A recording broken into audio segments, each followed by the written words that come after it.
Greetings. So I had my surgery yesterday, Wednesday, March 19th, and I just kind of want to go over what the last 24 hours have been like. So my surgery, I had to check in at Kaiser at noon. It took about 2 hours just to kind of get the IVs in. I actually got a nerve block as well to kind of numb the arm.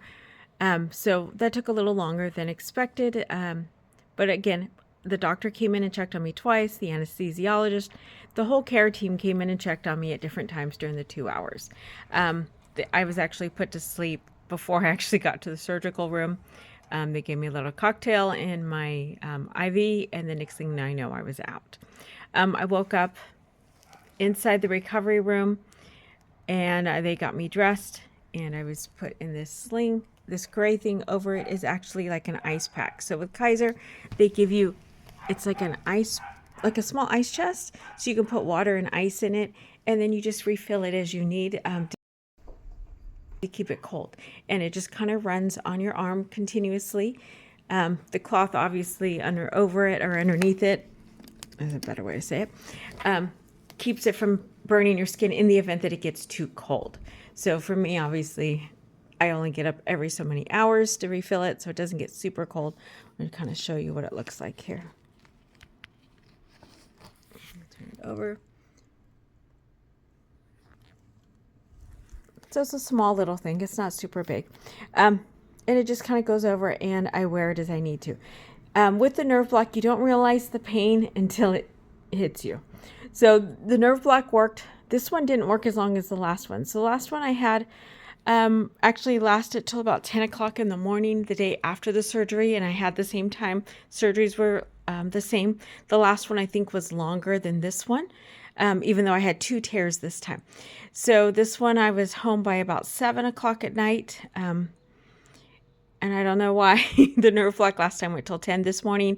By about 7 o'clock in the morning, I definitely was starting to feel the pressure and the heaviness of my arm. And so I immediately started getting onto the painkillers this morning. It got a little ahead of me, but I was able to quickly catch up, taking a couple different painkillers to see what works. Right now, they did give me a couple choices. It looks like the codeine is working best for me. I have to take it every 4 hours, so it's a low dose. My goal is back actually wanting to get onto either the Celebrex or just regular ibuprofen with a Tylenol mix, which isn't as harsh on my stomach because I do have stomach issues. But with that said, that's where I was at. I can't take this band off yet, the sling, to shower. I did try to take some of it off because my elbow is kind of hurting.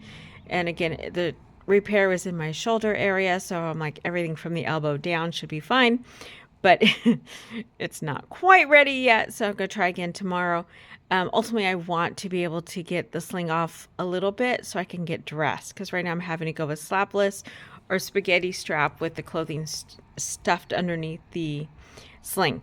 And that is even kind of weird for me because it's attached to my body, so it wraps around my body, so it's very stationary and doesn't move, but at the same time that means it's very difficult for me. So I'm hoping at some point in time I'll be able to get this off from being strapped with the amount of support that I need right now for it. So right now I do need the extra support. So with that said, we'll just see what happens.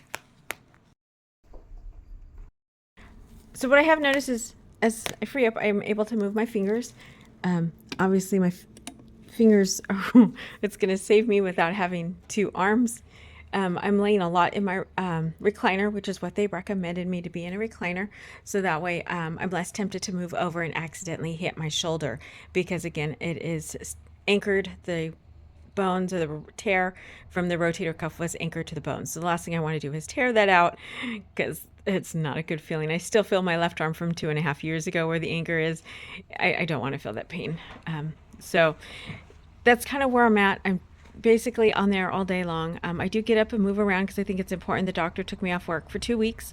So to me, that means I need to be ready to go back to work in 2 weeks, which means I need to be able to move. I need to be able to do all the things I would do. Though it's an office job, I still have other responsibilities beyond just sitting still, which is answering phones, helping people and students with their, financial aid or applications or registering for classes. So all of those other things that I need to be able to do in my daily job, I need to be able to do. So I need to be able to make sure I'm able to do that, and I'm able to do that 8 hours a day. So that's kind of where I'm at. So I'm working on just trying to make sure I'm mobile and I'm walking around as much as I can without getting sick or dizzy, because again, some of these side effects can cause that. I'm trying not to do too much sleeping, otherwise I do know I need to sleep to heal, but at the same time, I don't want to sleep too much because, again, I'm back to work in 2 weeks. So I need to be able to stay awake for an 8-hour day. And so ultimately, I want to be as close to my normal me as I can. I have made some adjustments at home to try to get at least some of the other stuff done. Luckily, I have 2 adult children at home still that are able to help me with just some of the basic caregiving that I may need. Like they'll help me with the ice if they're not, when they're home, they'll help me. If not, I still need to be able to do it, right? Although I probably have more ice when the kids are here because they can carry the ice chest with lots of ice where I can't because I only have the one arm. I did get the robot vacuum, which has been helpful in keeping the floors as clean as I like them, because I know with both my kids working, it just doesn't get done. So, and having 2 cats or 3 cats running around the house does cause some cat hair and stuff. But with that said, that's where I'm at. I do take my codeine. I also have Celebrex, and then they also want me to take some laxatives, although there are other ways of treating that. If you have stomach issues like I do, there are certain trigger foods that will keep me from having issues in the restroom. But again, you know your body more than I do. I only know my body. Again, I'm up. I was able to put my makeup on 24. Like I said, I haven't even been home 24 hours yet. So, I'm doing what I can, the best I can. I don't think I ate anything yesterday at all. I did eat a little bit. I'm eating what I can, small amounts. I think I had a sandwich for lunch. My son and I, we ordered a sandwich for lunch. I think we're going to have chicken strips. We put in the air fryer for dinner. And then this morning, I think I had a couple French toast sticks that I was able to cook in the air fryer. Because again, I can air fry with one hand. So that makes it really easy. And that's one way of being able to still get some nutrients in. I have some liquid yogurts as well that I can take when I take my food, or the painkillers, because some of these, like Celebrex, you don't want to take on an empty stomach.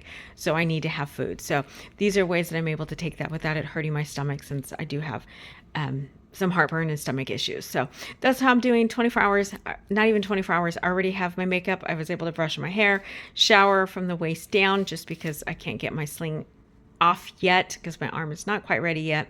And the note said, 3 to 5 days to take a shower before you're able to anyway. So that's kind of where I'm at. And just icing, lots of pain, staying on top of your pain. Again, don't get addicted. Be very, very careful. Take it as you need it. But don't let it get ahead of you either, because it hurts really bad when it got ahead of me, because I was like, I don't need painkillers, I have the nerve block. And then once that nerve block wore off, it hit me like a ton of bricks just sitting on my shoulder. And I was literally in tears because it hurt so bad. And it took about an hour for the painkillers to kick in, and then I was fine and I went to sleep. But again, those are one of those things you want to consider, because you know your body, you know what your pain tolerance is. I know my body and what my pain tolerances are. I also know that in 2 weeks I need to be back to normal, because ideally that's where my doctor is going to try to get me back to work. So I need to also keep that in mind as well, because that's where I'm at. And, those are the situations I'm given. And if he thinks I'm going to be well enough in 2 weeks, by golly, I will be. And that's my goal, is to have that positivity that I can to aid in my repair and my success and my health going forward. So that's where I'm at. I'm looking forward to being able to go back to working out, not having the pain and the popping in my shoulders, and just being as healthy as I can at my age. Good luck with yours.